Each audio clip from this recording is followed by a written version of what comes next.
It was the kind of night where you could hear your own thoughts in the silence. The kind of night that makes you feel small and insignificant, like the desert might swallow you whole if you're not careful. I've been a trucker for close to 15 years now.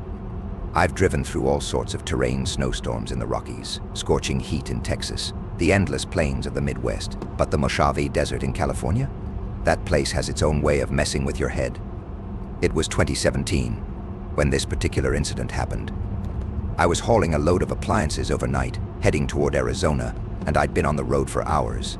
The clock was ticking. I desperately needed to get to my destination, needed the money, so I didn't even think twice when I decided to keep going despite the rough conditions. It wasn't the safest decision, I'll admit that now, but back then, it seemed like the only choice. The headlights on my rig were dim. Real dim. I'd been putting off getting them fixed for months. Usually I didn't notice the difference, but in the middle of the desert with no other cars in sight, the low beam was practically useless. I had to strain my eyes to pick out the road, constantly flicking my gaze to the horizon to make sure I didn't veer off into the endless black void of sand and rock. Every now and then, I'd feel my eyelids droop, the fatigue creeping in, but I kept telling myself that if I could just make it until sunrise, everything would be better. The truck would be easier to handle in the daylight. That's when I saw it, a dot in the distance. At first, I thought it was some kind of mirage, something my tired eyes were conjuring up. But it wasn't. It was something real, and it was coming at me fast. I slammed my foot on the brakes, and my rig screeched to a stop. The headlights flickered and illuminated the object in front of me, a car. It was a new-looking red Ford Fusion, parked right in the middle of the road. The car's hazard lights blinked away in the dark, and the passenger door was wide open. What in the hell? I instinctively reached for the radio to see if I could get any signal, but there was nothing. No chatter, no calls, just static. That's when the first pang of unease settled into my gut. I had no idea why anyone would leave their car out in the middle of nowhere, especially with their hazards on. But I was a curious guy by nature, so instead of driving away, I decided to investigate. I carefully reversed the semi and pulled off the road, my rig creaking under the movement. There hadn't been another car on the road for hours, so it felt strange to see one now, especially one just abandoned like this. I debated putting out some flares to warn anyone else who might be coming, but then I remembered how empty the desert had been for the last few hours. It didn't seem necessary. I climbed out of the cab and took a few cautious steps toward the car. The night was warm still, almost too still. There wasn't a breath of wind, and the only sound was the soft clicking of the hazard lights. It felt like the entire world was holding its breath, waiting. The car sat there, abandoned, its doors ajar. The open passenger door caught my attention first. I was expecting to see someone slumped over inside, maybe a driver who'd nodded off, or a passenger who had wandered out for some fresh air. But there was nothing. I walked around the car, peering through the windows, checking the back seat. The interior was spotless, no sign of life at all. It was as if the car had been left there for no reason at all. A chill ran down my spine. Something wasn't right. I glanced over my shoulder, scanning the dark horizon. The road stretched out endlessly in either direction. Not a single light, not a single car. It was just me, the desert, and the car. I shouldn't have kept investigating. But I did. I tried the driver's door. Locked. The engine was off, but the key was still in the ignition. The more I looked at the car, the more it unsettled me. I wasn't expecting this. I wasn't sure what I was expecting, but it sure as hell wasn't an empty car sitting in the middle of nowhere. I walked around the back of the vehicle, my boots crunching on the gravel. I couldn't help myself. I had to check the trunk. Maybe there was something useful in there, or maybe there was an explanation for what I was seeing. I reached for the trunk handle, but it wouldn't open. It was jammed somehow. The latch wouldn't budge.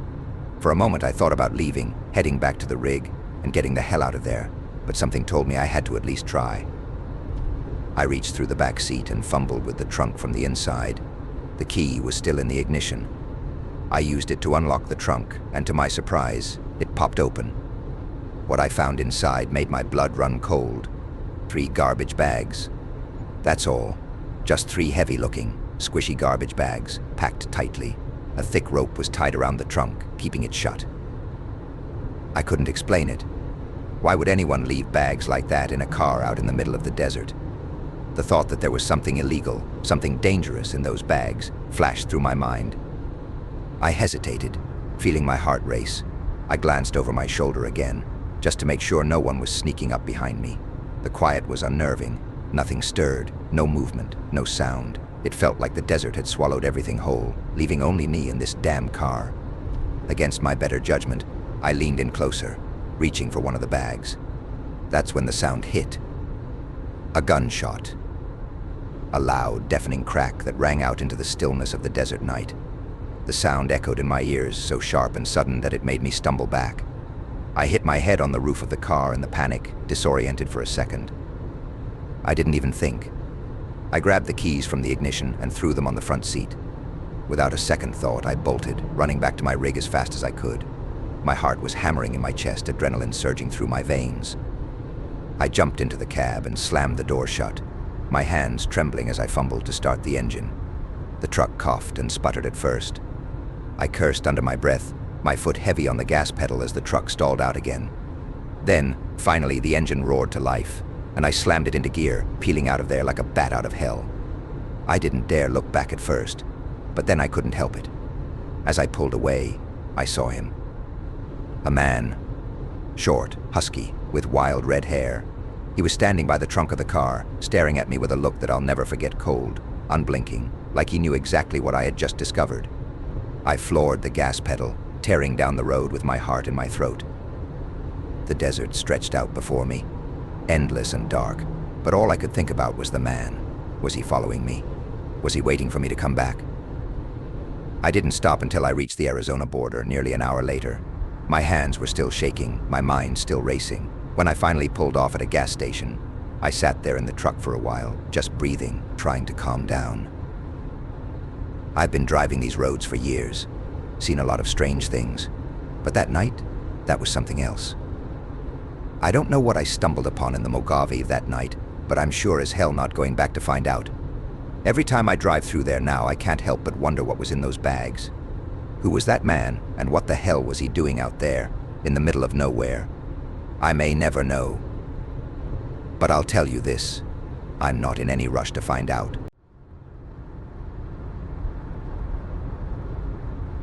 I'm sure you've seen those modern videos online where truckers document their daily routines, offering tips and advice. Maybe you haven't, but being on the younger side of the industry, every time I open TikTok or YouTube Shorts, it's all I see. Some of these guys make it seem like the job is all about driving through scenic routes and sharing funny anecdotes from the road. But let me tell you, it's not all sunshine and rainbows. I won't get into it, but I had to drop out of a pretty prestigious university for personal reasons, and some people still tell me I could have been more than just a trucker. Honestly, I don't mind it that much. The pay's good, and I've been doing deliveries for just over 2 years now. Sure, the hours can be brutal, and the isolation will get to you if you're not careful.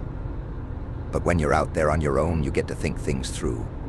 Or sometimes you end up letting your mind wander to darker places. That's the trick, make peace with whatever demons are lurking in your subconscious. Because if you don't, they'll definitely eat at your brain during those long, lonely hours on the road. This story happened 3 months after I started driving for my first company. I was still green, still figuring everything out, trying to make a name for myself. I had just finished an 8-hour trip and was halfway through a 12-hour drive from southern New Jersey to Lafayette, Indiana. A 12-hour drive doesn't seem that crazy, but when you've already driven for 8 hours, it becomes a different story. I wanted to get the delivery done as quickly as possible, so I decided to push through the night, get to Lafayette just before 3 a.m. At first, things were going smoothly. There was barely any traffic on the road, and with the moonlight reflecting off the highway, it felt like I had the world all to myself. I could keep my speed up, cruise a little faster than normal. About halfway through the drive, I reached for a Red Bull from the center console, but I froze. The can was gone. I cursed under my breath, realizing I had forgotten to restock my truck after finishing the last delivery. I slapped the dashboard in frustration. There was no way I could make it through the rest of the night without something to keep me awake. I could already feel my eyelids starting to droop, and it wasn't even midnight yet. I didn't want to stop, though. Nothing irked me more than halting the truck, even for a minute. It always made me feel like I was wasting time, like I wasn't going anywhere. But I also knew that if I didn't stop and get an energy drink, I'd be asleep at the wheel before I even made it out of Ohio. Reluctantly, I pulled off the highway at the first service stop I saw. I had no clue where I was, probably somewhere in Ohio at this point, but I figured I could grab a drink and be on my way in no time. What I didn't realize was that I wasn't pulling into a regular service stop at all. No, this wasn't a gas station, it was more like an abandoned one, repurposed into a convenience store that looked like it hadn't seen customers in years. It wasn't the place I expected, but I figured I might as well check it out. There was another quick stop store not far up the road, so if this one was closed, I could always try that one. I parked the Semi and made my way over to the entrance of the store. The building looked like it had been left to decay. The neon lights flickered above the door, casting an eerie glow across the cracked pavement. I tried the door, and to my surprise, it swung open with ease, revealing a pitch-black interior. At first, I thought maybe it was just a weird, run-down store, and the lights were off for the night. But as my eyes adjusted to the darkness, I saw something that made my stomach churn. In the far corner of the room, there was a faint glow, a soft light coming from a back room of sorts. I cautiously moved toward the light, my boots tapping lightly against the dusty floor. Curiosity got the better of me. Maybe there was something I could grab from the back, a forgotten can of soda or an energy drink someone had left behind. As I reached the door to the back room, I hesitated for a moment. It seemed strange to have a lit-up room like this in such a neglected building, but I pushed that thought aside and opened the door slowly. Inside, there was an old refrigerator sitting against the wall. It looked like it had been there for years, rusted along the edges. A glimmer of hope sparked within me. I pulled open the refrigerator door, expecting to see some drinks, maybe a snack or two, but the shelves inside were empty, gutted, as if someone had stripped everything out long ago. I stood there for a moment, perplexed, and then I heard it. A loud clatter from the main room. Something had fallen. My blood ran cold.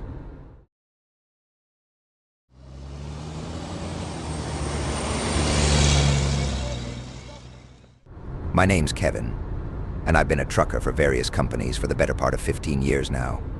Over that time, things have become pretty routine. Pick up the goods, verify everything's in order, and deliver them to the right places. Efficiency is key in this line of work. We're not paid by the hour, so the faster you get it done, the better. For someone like me, who's been in this game for a long time, I like to think I can outwork all the younger guys snapping up these jobs. But honestly, that mindset isn't always the best. Pushing myself to the limit when it comes to getting by on barely any sleep, that's become a regular thing for me. 4 years ago, I was working for a warehouse based out of Wyoming. Anyone who's driven through Wyoming knows that it's one of the most wide-open states you can imagine, mostly flat terrain with long stretches of road. It makes the driving a lot easier, but it also means the hours can slip by without you even noticing.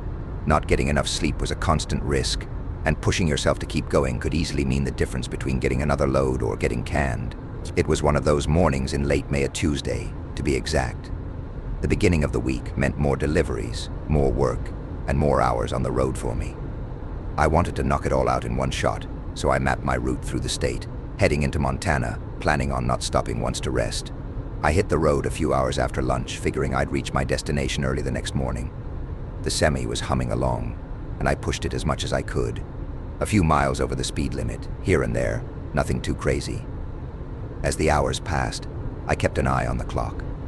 By the time it was nearing midnight, I could feel the exhaustion weighing me down. I was rubbing my eyes, trying to keep myself awake, but it wasn't working. I only had about an hour left to go, so I gritted my teeth and kept my foot on the pedal. My buddy, Tristan, also a trucker, had introduced me to smelling salts when I first started out. For those of you who haven't tried them, they're basically little crystals in a tiny bottle. You take a whiff, and bam, you're wide awake. It stings a little, burns your nostrils, but if you're desperate, they're a quick fix. Too many uses can be dangerous, or so Tristan told me. I always kept a bottle handy for when I really needed a boost. This was one of those times. I opened the cap and took a deep sniff, feeling the sharp burn in my nose. Immediately, I felt the rush of adrenaline, like a shot of pure energy straight into my veins. I hoped it would last long enough to get me to the end of this drive.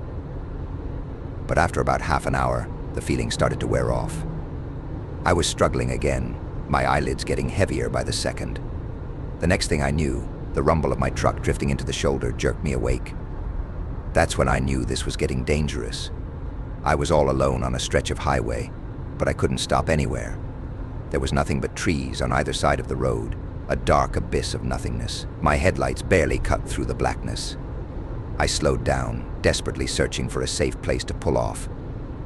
And then, just as I was starting to panic, I saw something that didn't make sense. A purple dress, in the middle of the road. My mind had to be playing tricks on me. I blinked a few times, rubbed my eyes, but when I looked again, there it was still in the same spot.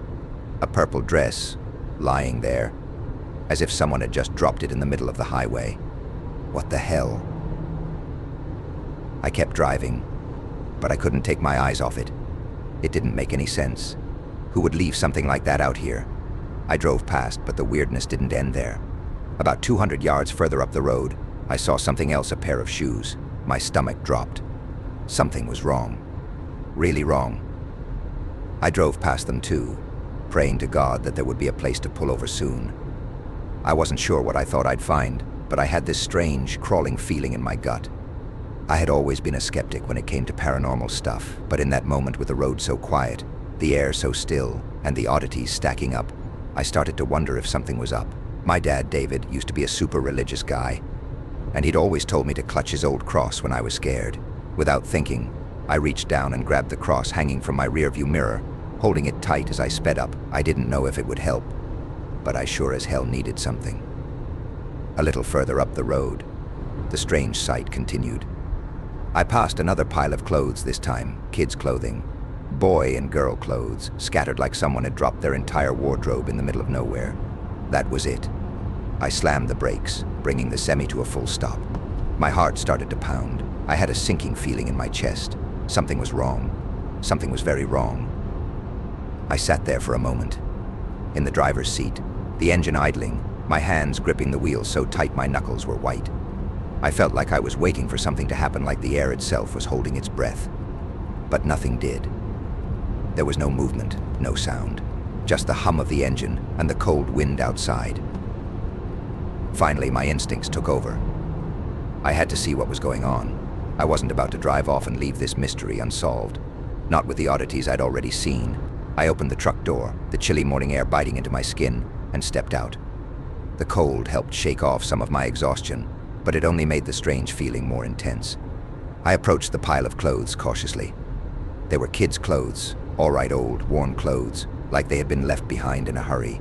I glanced around, scanning the dark woods on either side of the road, but all I saw were shadows.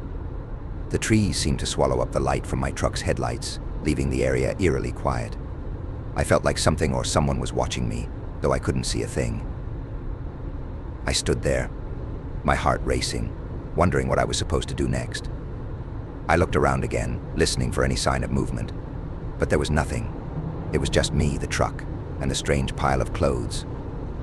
I had no idea what was going on, but one thing was clear: this wasn't normal. It wasn't my business, though. I didn't know what was happening, and I wasn't about to stick around to find out. My instincts told me it was time to get the hell out of there. I turned around, quickly heading back to my truck. But as I reached for the door handle, I heard something. A sound from the woods, like a twig snapping underfoot. It was faint, but it was enough to send a shiver down my spine. I didn't look back. I jumped into the truck, slammed the door, and threw the rig into gear. I didn't care what was out there anymore. I just needed to get away from it. As I merged back onto the highway, my heart was still pounding. The adrenaline was still running through me, and my mind was racing. I glanced at the road ahead, hoping for nothing more than to reach the end of this trip in one piece. I pushed the pedal down harder, speeding away from whatever I'd just stumbled upon. But no matter how far I drove, I couldn't shake the feeling that something was following me.